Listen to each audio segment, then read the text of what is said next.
Eleição no Fórum Democracia Asliu e a processo de democratização. No jornalista precisa ter clean com a cobertura eleição Sira. Presidente do Conselho de Imprensa Virgílio da Silva Guterres colhe ida na abertura treinamento com a cobertura eleição ba jornalista Sira terça-feira.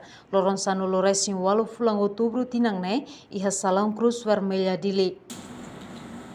Eleição, qualquer eleição ser suco, chefe de aldeia, presidente do município, do parlamento, eleição presidente, nem importante. Para sair para a eleição nem marca sentido, significado para a democracia nem é. Democracia nem é uma coisa para uma livre escolha que vai passar bem milho.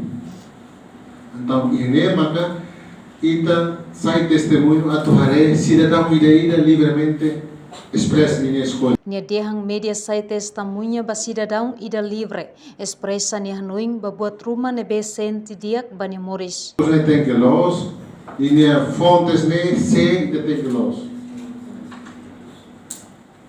Então ida nem macahunai or sida ia formação ia larane e também discutir muito com a base, mas ao ia abertura ne ao fato ne importante atu cobertura de eleição sai objeto para ita jornalista ser atu fossai.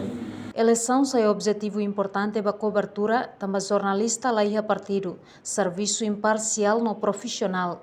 Seminário ne halau loron tolu, ahu si loron sanulo resin walu, to loron rua nulu fulang outubro tina rihun rua ronulu resin rua. Treinamento ne participa husi jornalista nem tolu nulu resin lima, mai husi radio comunidade Toko Dede, radio comunidade Voz Popular Los Palos, radio comunidade Comoro, radio comunidade Deficiente, radio comunidade Armera, Tatoli Business Timor, la fake news no Timoroang. Marca presença e abertura treinamento ne representante SECOMS, UNDP, STAE, no embaixador Japão Hayashi Teize.